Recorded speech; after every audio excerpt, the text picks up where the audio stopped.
just going to talk about how we can learn to spell anything. See how we learn and we memorise things. For example, a phone number, we'll chunk it down. We'll go 0121 234 5678 rather than trying to remember 11 digits, which is hard to hold in the mind. So if we chunk it down, we can recall it much, much easier. Also, we know that we store visual memory either up to the one side or the other side or the middle. You know, all the cartoons teach us that. They go, let's see, or I have an idea. And so rather than learning through phonetics, which even phonetics, as Dr. Bandler says, you know, you can't even say that, it's phonics. If we look at a word and we use the visual component as part of a way to hold it in our mind, then we're more likely to recall it. So I'm going to teach you how to learn a word, i.e. Mississippi, by chunking it down.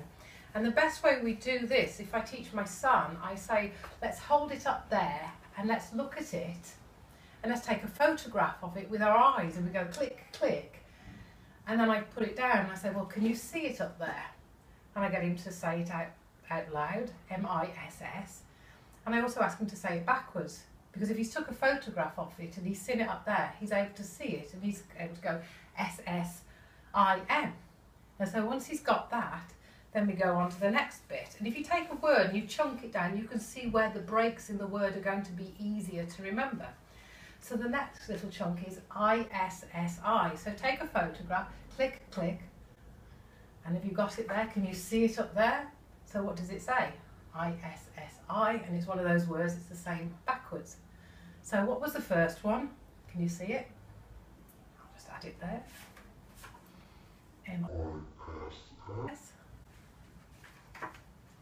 I-S-S-I.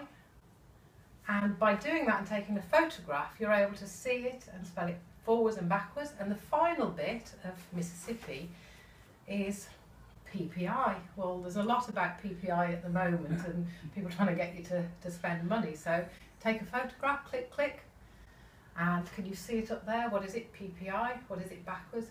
IPP. So can you see the first one? M-I-S-S. What's the next one? I-S-S-I. And what's the next one? PPI.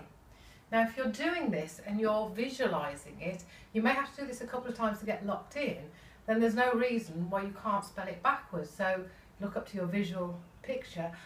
I-P-P, I-S-S-I, S-S-I-M. Yes. So that's how we spell forwards and backwards, by using the spelling strategy. And it's great talking to you today.